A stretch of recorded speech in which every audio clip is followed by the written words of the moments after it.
को बहुत सामर्थ्य देता है। इसी वचन के द्वारा परमेश्वर ने इन्हें गवाही के साथ खड़ा किया। सारे जैम सीधी, मेरा नाम सुखदेव सिंह है और ये मेरे मदर इन लॉ ने, इन्हों नाम निंदर कौर है। ਅਸੀਂ ਅੰਮ੍ਰਿਤਸਰ ਤੋਂ ਆਏ ਹਾਂ। ਅੱਜ ਅਸੀਂ ਇਹਨਾਂ ਦੇ ਬਹੁਤ ਵੱਡੀ ਜੀਵਨ ਦੀ ਗਵਾਹੀ ਦੇਣ ਜਾ ਰਹੇ ਹਾਂ। 2018 ਦੀ ਗੱਲ ਆ ਤੇ ਇੱਦਾਂ ਮੈਂ ਬਿਮਾਰ ਰਹਿਣ ਲੱਗ ਪਈ। ਮੈਂ ਜਦੋਂ ਬਾਥਰੂਮ ਜਾਂਦੀ ਸੀ ਤੇ ਮੇਰੇ ਗੁਪਤ ਅੰਗ ਦੇ ਵਿੱਚੋਂ ਪਾਣੀ ਪਸ ਨਿਕਲਦੀ ਸੀ। 5-6 ਮਹੀਨਿਆਂ ਬਾਅਦ ਮੇਰਾ ਜ਼ਿਆਦਾ ਹੀ ਕੰਮ ਵੱਧ ਗਿਆ। ਫਿਰ ਪਹਿਲਾਂ ਚਿੱਟਾ ਪਸ ਜੀ ਪੈਂਦੀ ਰਹੀ, ਮੁੜ ਕੇ ਹਰੀ ਹੋ ਗਈ। ਫਿਰ ਮੈਂ ਡਰ ਗਈ। ਫਿਰ ਇਹਨਾਂ ਨੂੰ ਘਰ ਪਰਿਵਾਰ ਨੂੰ ਦੱਸਿਆ। ਜਦੋਂ ਇਹਨਾਂ ਨੇ ਆਪਣੀ ਕੰਡੀਸ਼ਨ ਸਾਰਿਆਂ ਨੂੰ ਦੱਸੀ, ਅਸੀਂ ਸਾਰੇ ਘਬਰਾ ਗਏ ਔਰ ਇਹਨਾਂ ਨੂੰ ਹਸਪੀਟਲ ਲੈ ਗਏ। ਹਸਪੀਟਲ ਵਾਲਿਆਂ ਨੇ, ਅੰਮ੍ਰਿਤਸਰ ਦਾ ਸਰਕਾਰੀ ਹਸਪੀਟਲ ਸੀ ਕੋਈ, ਉਹਨਾਂ ਨੇ ਸਿਟੀ ਸਕੈਨ ਕਰਵਾਉਣ ਵਾਸਤੇ ਕਿਹਾ। ਉਸ ਤੋਂ ਬਾਅਦ ਇਹਨਾਂ ਨੂੰ ਸਕੈਨ ਕਰਾਇਆ। ਜਦੋਂ ਸਰਕਾਰੀ ਹਸਪੀਟਲ ਵਾਲਿਆਂ ਨੇ ਇਹਨਾਂ ਦੀ ਰਿਪੋਰਟ ਚੈੱਕ ਕੀਤੀ, ਉਹਨਾਂ ਨੇ ਦੱਸਿਆ ਕਿ ਇਹਨਾਂ ਦੇ ਯੂਰਿਨ ਬਲੈਡਰ ਵਿੱਚ ਇੱਕ ਕੈਂਸਰ ਦਾ ਸਿਸਟ ਬਣ ਰਿਹਾ ਹੈ। ਜਦੋਂ ਮੈਨੂੰ ਡਾਕਟਰਾਂ ਨੇ ਦੱਸਿਆ ਵੀ ਤੁਹਾਡੇ ਪਿਸ਼ਾਬ ਵਾਲੀ ਥੈਲੀ 'ਚ ਰਸੌਲੀ ਉਹ ਕੈਂਸਰ ਵਾਲੀ ਆ, ਤਾਂ ਮੈਂ ਡਰ ਗਈ। ਮੈਂ ਬਾਹਰ ਨਿਕਲ ਆਈ ਉਹ ਕਮਰੇ ਜਿੱਥੇ ਡਾਕਟਰ ਬੈਠਾ ਆਈ ਜੀ। ਜਦੋਂ ਮੈਂ ਕੈਂਸਰ ਵਾਲੀ ਰਸੌਲੀ ਦਾ ਨਾਂ ਸੁਣਿਆ ਵੀ ਇਹਦੀ ਤਾਂ ਕੋਈ ਇਲਾਜ ਹੀ ਨਹੀਂ ਦੁਨੀਆ ਤੇ, ਮੌਤ ਹੀ ਆ। ਤੇ ਆਪਣੇ ਬੱਚੇ ਕਿਸ ਤਰ੍ਹਾਂ ਮੇਰੇ ਰਹਿਣਗੇ ਮਗਰੋਂ, ਕੀ ਇਹਨਾਂ ਦਾ ਹਾਲਾਤ ਹੋਏਗਾ। ਤੇ ਆਪਣੇ ਮੈਂ ਵੀ ਪਤੀ ਨੂੰ ਦੱਸਿਆ ਵੀ ਨਹੀਂ ਹੁਣ ਨਹੀਂ ਮੈਂ ਬਚਣਾ। ਵੀ ਮੇਰੇ ਆਖਰੀ ਗੱਲਾਂ ਵਾ ਹੁਣ। ਫਿਰ ਮੇਰੇ ਬੱਚੇ ਮੈਨੂੰ ਪ੍ਰਾਈਵੇਟ ਹਸਪਤਾਲ ਲੈ ਗਏ। ਜਦੋਂ ਆਪਣੀ ਹੀ ਮੰਮਾ ਨੂੰ ਪ੍ਰਾਈਵੇਟ ਹਸਪੀਟਲ ਲੈ ਗਏ, ਡਾਕਟਰਾਂ ਨੇ ਇਹਨਾਂ ਦੇ ਸਿਟੀ ਸਕੈਨ ਕਰਕੇ ਦੱਸਿਆ ਵੀ ਇਹਨਾਂ ਨੂੰ ਜਲਦੀ ਆਪਰੇਸ਼ਨ ਕਰਨਾ ਪਏਗਾ, ਨਹੀਂ ਤਾਂ 95% ਇਹਨਾਂ ਦੇ ਚਾਂਸ ਕੈਂਸਰ ਦੇ ਵਧਣ ਦੇ ਚਾਂਸ ਹੋ ਸਕਦੇ ਨੇ। ਉਹਨਾਂ ਨੇ ਜਦੋਂ ਆਪਰੇਸ਼ਨ ਕੀਤਾ ਤਾਂ ਇਹਨਾਂ ਨੂੰ 7 ਦਿਨ ਉੱਥੇ ਰੱਖਿਆ। ਆਪਰੇਸ਼ਨ ਕਰਨ ਤੋਂ ਬਾਅਦ ਜਦੋਂ ਇਹਨਾਂ ਨੂੰ ਘਰ ਲੈ ਕੇ ਆਏ ਆਪਾਂ, ਉਸ ਤੋਂ ਬਾਅਦ ਵੀ ਇਹਨਾਂ ਨੂੰ ਕੋਈ ਖਾਸ ਫਰਕ ਨਹੀਂ ਪਿਆ, ਸਗੋਂ ਪ੍ਰੋਬਲਮ ਹੋਰ ਜ਼ਿਆਦਾ ਵੱਧਦੀ ਗਈ। ਇਹਨਾਂ ਦੇ ਯੂਰਿਨ ਦੀ ਪ੍ਰੋਬਲਮ ਇੰਨੀ ਹੋ ਗਈ ਕਿ ਇਹਨਾਂ ਨੂੰ ਬਾਰ-ਬਾਰ ਬਾਥਰੂਮ 'ਚ ਹੀ ਰਹਿਣਾ ਪੈਂਦਾ ਸੀ। ਬਾਥਰੂਮ ਇੰਨਾ ਆਉਂਦਾ ਸੀ ਕਿ ਇਹਨਾਂ ਦੇ ਦਿਹਾੜੀ ਦੇ ਇੱਕ ਦਿਨ ਵਿੱਚ ਘੱਟੋ ਘੱਟ 10 ਡਾਈਪਰ ਚੇਂਜ ਕਰਨੇ ਪੈਂਦੇ ਸੀ, ਜਿਸ ਕਾਰਨ ਸਾਰੇ ਪਰਿਵਾਰ ਬਹੁਤ ਪਰੇਸ਼ਾਨ ਸੀ। ਉਸ ਤੋਂ ਬਾਅਦ ਡਾਕਟਰ ਕੋਲ ਫਿਰ ਲੈ ਗਏ। ਦੁਬਾਰਾ ਉਹਨਾਂ ਨੇ ਫਿਰ ਇੰਜੈਕਸ਼ਨ ਸ਼ੁਰੂ ਕੀਤੇ। ਇਹਨਾਂ ਦੇ ਪ੍ਰਾਈਵੇਟ ਪਾਰਟ ਵਿੱਚ ਇੰਜੈਕਸ਼ਨ ਲਾਉਣੇ ਸ਼ੁਰੂ ਕੀਤੇ, ਜੋ ਇੱਕ ਇੰਜੈਕਸ਼ਨ ਕੋਈ 10,000 ਦਾ ਸੀ ਇੱਕ ਇੰਜੈਕਸ਼ਨ। ਉਹਨਾਂ ਨੇ 7 ਇੰਜੈਕਸ਼ਨ ਦੱਸੇ ਸੀ। ਉਸ ਤੋਂ ਬਾਅਦ ਇਹਨਾਂ ਨੇ 3 ਇੰਜੈਕਸ਼ਨ ਲਵਾਏ। 3 ਇੰਜੈਕਸ਼ਨ ਲਾਉਣ ਤੋਂ ਬਾਅਦ ਇਹਨਾਂ ਦੇ ਚੌਥਾ ਇੰਜੈਕਸ਼ਨ ਲੱਗਾ, ਇਹਨਾਂ ਨੂੰ ਹੋਰ ਪ੍ਰੋਬਲਮ ਵੱਧ ਗਈ। ਉਸ ਤੋਂ ਬਾਅਦ ਆਪਾਂ ਇਹਨਾਂ ਨੂੰ ਤੀਸਰੇ ਹਸਪੀਟਲ ਲੈ ਗਏ। ਅੰਮ੍ਰਿਤਸਰ ਦਾ ਕੋਈ ਨਿੱਜੀ ਹਸਪੀਟਲ ਹੈਗਾ ਸੀ ਧਾਲੀਵਾਲ। ਜਦੋਂ ਇਹਨਾਂ ਨੂੰ ਆਪਾਂ ਤੀਸਰੇ ਹਸਪੀਟਲ ਲੈ ਗਏ, ਉਹਨਾਂ ਨੇ ਵੀ ਲਗਾਤਾਰ ਦਵਾਈ ਖਾਣ ਵਾਸਤੇ ਆਖਿਆ ਇਹਨਾਂ ਨੂੰ। ਉਸ ਟਾਈਮ ਸਾਡਾ ਕੋਈ 1.5 ਲੱਖ ਰੁਪਇਆ ਖਰਚਾ ਆ ਚੁੱਕਾ ਸੀ। ਦਵਾਈ ਖਾਣ ਦੇ ਬਾਵਜੂਦ ਵੀ ਹਾਲਤ ਬਹੁਤ ਖਰਾਬ ਚੁੱਕੀ। ਸਾਰਾ ਪਰਿਵਾਰ ਆਸ ਲਾ ਚੁੱਕਾ ਸੀ ਵੀ ਇਹਨਾਂ ਬਚਣਾ ਬਹੁਤ ਮੁਸ਼ਕਿਲ ਹੈ। ਇਹਨਾਂ ਦੀ ਸਿਹਤ ਵਿੱਚ ਕੋਈ ਵੀ ਸੁਧਾਰ ਨਹੀਂ ਆਇਆ ਔਰ ਇਹਨਾਂ ਦੇ ਇਸ ਤਰ੍ਹਾਂ ਹੀ ਪਿਸ਼ਾਬ ਵੀ ਆਉਂਦਾ ਰਿਹਾ, ਪਸ ਵੀ ਆਉਂਦੀ ਰਹੀ ਔਰ ਨਾ ਕੁਛ ਖਾਣਾ ਨਾ ਕੁਛ ਪੀਣਾ, ਬਸ ਮੰਜੇ 'ਤੇ ਬਸ ਲੇਟੇ ਰਹਿਣਾ। ਇਹ ਸਾਰਾ ਦਿਨ ਸੋਚਦੇ ਰਹਿੰਦੇ ਵੀ ਬਸ ਮੈਂ ਨਹੀਂ ਬਚਣਾ ਔਰ ਸਾਨੂੰ ਵੀ ਬਸ ਕਹਿਣਾ ਬਸ ਮੈਂ ਨਹੀਂ ਬਚਣਾ। ਬਸ ਸਾਰੇ ਬਹੁਤ ਸੀਰੀਅਸ ਕੰਡੀਸ਼ਨ ਚੱਲਦੀ ਪਈ ਸੀ ਇਹਨਾਂ ਦੀ। ਜਿਉਂ ਮੈਂ ਇਹ ਹਾਲਤ ਵਿੱਚ ਹਾਂ, ਬਹੁਤ ਮੇਰੀ ਹਾਲਤ ਖਰਾਬ ਸੀ ਤੇ ਮੈਂ ਉਹ ਕਹਿਣਾ ਪਿਆ ਕੰਮ ਨਾਲ ਤਾਂ ਮੈਂ ਮਰ ਜਾਵਾਂ ਤੇ ਚੰਗਾ। ਜਦੋਂ ਮੈਂ ਬਿਮਾਰ ਸਾਂ ਜ਼ਿਆਦਾ ਹਾਂ, ਫਿਰ ਮੇਰੀ ਨਨਾਣ ਆਈ। ਜਦੋਂ ਮੇਰੀ ਨਨਾਣ ਨੇ ਮੈਨੂੰ ਵੇਖਿਆ, ਉਹ ਕਹਿੰਦੇ ਖਾਂਬਰਾ ਚਰਚ ਇਹਨੂੰ ਲੈ ਜਾਓ ਤੇ ਇਹ ਉੱਥੋਂ ਠੀਕ ਹੋਣੀ। ਹੁਣ ਉੱਥੇ ਕੈਂਸਰਾਂ ਠੀਕ ਹੁੰਦੀਆਂ ਲੋਕਾਂ ਦੀਆਂ। ਜਦੋਂ ਮੈਂ ਖਾਂਬਰਾ ਚਰਚ ਪਹਿਲੀ ਵਾਰੀ ਆਈ, ਮੈਨੂੰ ਬਹੁਤ ਵਧੀਆ ਲੱਗਾ। 27/10/2019 ਨੂੰ ਖਾਂਬੜਾ ਚਰਚ ਲੈ ਕੇ ਤਾਂ ਪਰਮੇਸ਼ਰ ਦੇ ਦਾਸ ਨੇ ਖਾਸ ਬਿਮਾਰਾਂ ਲਈ ਪ੍ਰਾਰਥਨਾ ਕੀਤੀ ਔਰ ਇਹਨਾਂ ਨੇ ਰਿਸੀਵ ਕੀਤੀ। गुप्त बीमारियां आपको छोड़ के जाएं, गुप्त रोग आपको छोड़ के चले जाएं, जो रोग शर्मिंदगी लेके आते हैं यीशु मसीह के नाम में शर्मिंदा हो जाएं और चंगे हो जाओ अभी यीशु मसीह के नाम में। ਉਸ ਪ੍ਰੇਅਰ ਤੋਂ ਰਿਸੀਵ ਕਰਨ ਤੋਂ ਬਾਅਦ ਪਵਿੱਤਰ ਆਤਮਾ ਨੇ ਇਹਨਾਂ ਨੂੰ ਛੂਹਿਆ ਔਰ ਇਹਨਾਂ ਦੇ ਜੀਵਨ ਵਿੱਚ ਚੰਗਿਆਈ ਆਉਣੀ ਸ਼ੁਰੂ ਹੋ ਗਈ। ਉਹ ਪ੍ਰਾਰਥਨਾ ਦੀ ਰਿਸੀਵ ਕਰਨ ਤੋਂ ਬਾਅਦ 'ਚ ਮੈਨੂੰ ਖੁਦਾ ਦੇ ਆਤਮਾ ਨੇ ਛੂਹਿਆ।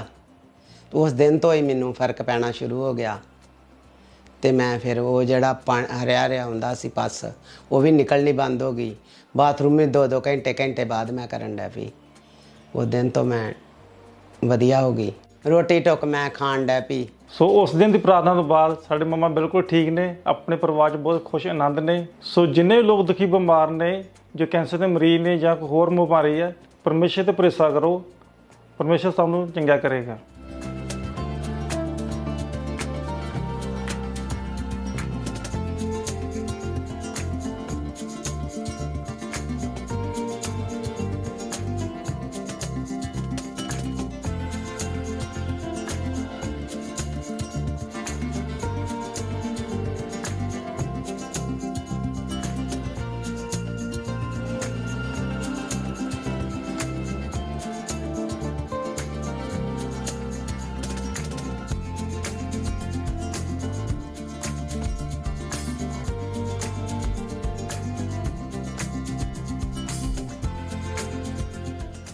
ਇਹਨਾਂ ਦੀ ਇਸ ਵੱਡੀ ਚੰਗਿਆਈ ਵਾਸਤੇ ਪ੍ਰਭੂ ਦਾ ਧੰਨਵਾਦ ਕਰਦੇ ਹਾਂ ਔਰ ਪ੍ਰਭੂ ਦੇ ਦਾਸ ਦਾ ਧੰਨਵਾਦ ਕਰਦੇ ਹਾਂ। ਸਾਰਿਆਂ ਨੂੰ ਜੈ ਮਸੀਹ ਦੀ।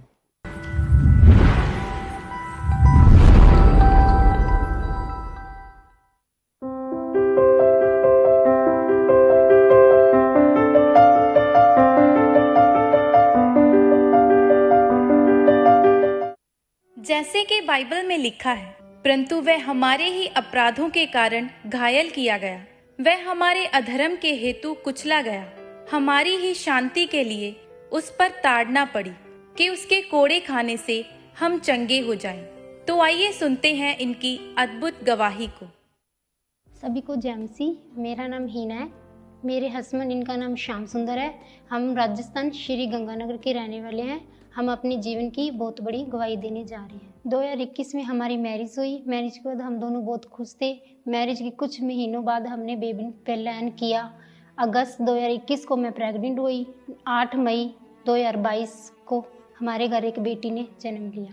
जैसे मेरी बेटी का जन्म हुआ, उसको सांस नहीं आ रही थी और नीली पड़ गई थी और 2 घंटे बाद उसकी डेथ हो गई थी। जब हमारे बच्चे की डेथ हो गई, उसके बाद मेरी वाइफ बेड पे लेटी हुई थी और जैसे इनको खबर को पता चला तो ये भाग के दौड़ के रोते हुए बेटी के पास आ चुके। उसके बाद में हमारा पूरा परिवार मतलब टूट चुका था, क्योंकि मैं हमारा पहला बच्चा था। हमें समझ नहीं आ रहा था हम क्या करें क्या ना करें। मुझे जैसे पता चला कि मेरे बच्चे की डेथ हुई तो मुझे बहुत फील हुआ। मैं बहुत रोई।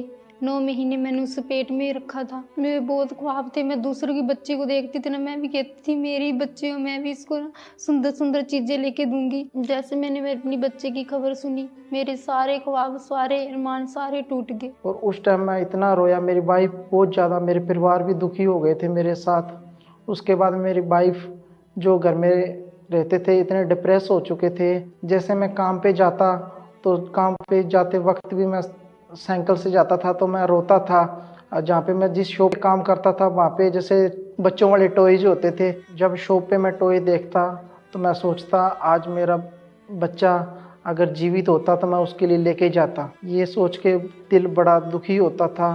अब मैं बहुत रोता था। जब मैं काम से आता था तो अपना दुख मेरी वाइफ को नहीं बताता था, क्योंकि वो सुन के और भी ज़्यादा दुखी होगी और भी रोएगी और डिप्रेस हो जाएगी। इस वजह से ये खाना पीना भी इनका कम हो गया था और इनका स्वभाव भी चिड़चिड़ापन सा हो गया था, गुस्सा करना और एक टेडी बियर लेके उनके साथ मतलब रहना कि ये मेरी बेटी है, इस तरह से ये फील करते थे।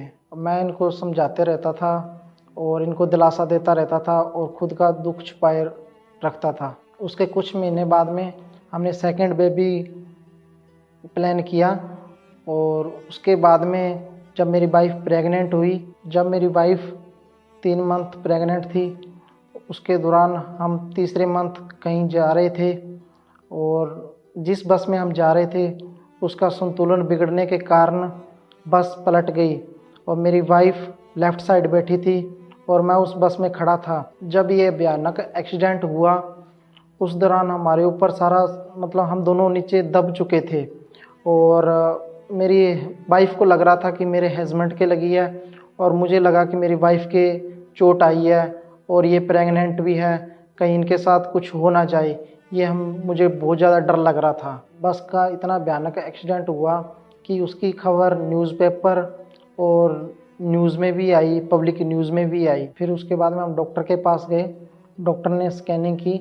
स्कैनिंग में बताया कि आपके बच्चे के ऊपर ब्लड जम चुका है और डॉक्टर ने मेडिसिन दी कि ये मेडिसिन लगातार खानी पड़ेगी। प्रेगनेंसी के 9 मंथ कंप्लीट हुए। कंप्लीट होने के बाद में मेरी वाइफ के बेबी बॉय हुआ। डॉक्टर ने हमें बताया कि आपके बेबी बॉय हुआ है, तो हमें बहुत ज़्यादा खुशी हुई। उसके बाद में डॉक्टर ने बताया कि उसे बच्चे की कंडीशन है जो बहुत ज़्यादा ख़राब है, उसे सांस पूरा नहीं आ रहा। डॉक्टर ने जब बच्चे का एक्सरा किया तो डॉक्टर ने बताया कि आपके बच्चे के फेफड़े हैं जो पूरे खुले नहीं हैं। मेरे बच्चे की कंडीशन इतनी ज़्यादा ख़राब थी उस टाइम और डॉक्टर ने बोला कि इसे वेंटिलेटर पे रखा जाएगा और उसके ऑक्सीजन भी लगा दी थी, हाथों में पैरों में नलकी लगा दी थी। और जब भी मैं बच्चे को मैंने इस हालत में देखा तो मैं बहुत ज़्यादा मेरे अंदर से रोना आ रहा था मुझे समझ नहीं आ रहा था मैं क्या करूं क्या ना करूं। ये बात मैंने अपनी वाइफ के साथ भी शेयर नहीं की कि वाइफ दूसरे हॉस्पिटल में थे और बच्चों वाले हम दूसरे हॉस्पिटल में थे। जब हमारा बच्चा हॉस्पिटल में दाखिल था और मेरा विश्वास परमेश्वर पर था और मैं खामरा चर्च से जुड़ा हुआ था और मैंने चर्च में बेबी की बहुत सी टेस्टमनी सुनी थी कि परमेश्वर उन्हें कैसे हील करता है, और उन गवाहियों को सुन के मेरा और भी विश्वास बढ़ता था और मुझे अब की बार पूरा विश्वास था कि परमेश्वर मेरे बेबी को ठीक करेगा और मुझे शर्मिंदा नहीं होने देगा। जिस दिन मेरे बच्चे को दाखिल किया था उस दिन मेरे पास चर्च से मिला हुआ अनॉइंटिंग ऑयल मेरे पास था और डॉक्टर ने बोला था कि दिन में एक बार आके आप अपने बच्चे को मिल सकते हो। और जिस दिन मैं फर्स्ट दिन जिस दिन मेरा बच्चा दाखिल था उसी दिन मैं बच्चे को मिलने के लिए गया तो उसके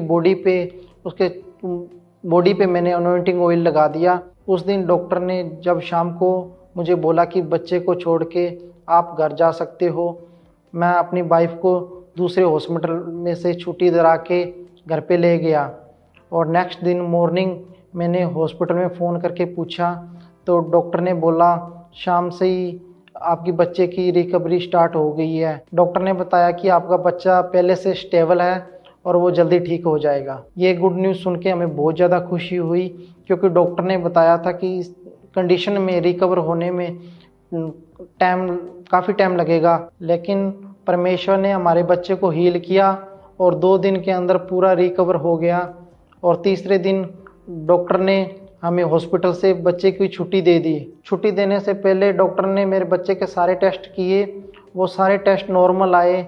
जैसे कि उन्होंने आंखों का टेस्ट किया और उन्होंने कहा था फेफड़े प्रॉपरली मने नहीं और फेफड़े भी प्रॉपरली मन चुके थे और पीलिया भी नॉर्मल आया।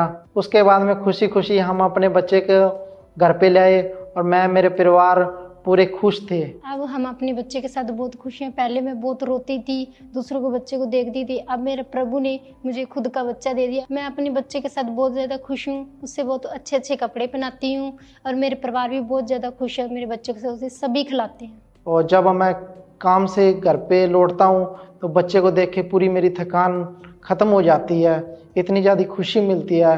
अब मैं जब भी बच्चे को देखता हूँ तो उस कंडीशन को देख के याद करता हूँ परमेश्वर ने कहाँ से कहाँ मेरे बच्चे को ठीक किया। अब हमारा बेबी प्रॉपरली ठीक है, खेलता है, हंसता है और हम उसके साथ पूरा एंजॉय करते हैं। जिन बहन भाइयों के पास बेबी नहीं है या जिनके बेबी वेंटिलेटर पे रखे गए हैं या हॉस्पिटल में भर्ती हैं, उनसे मैं यही कहना चाहूँगा कि प्रभु यीशु मसीह पे विश्वास करें। जिस तरह हमारे बेबी को उसने चंगा किया और हमें बेबी दिया, आपको भी बेबी के साथ ब्लेस करेंगे।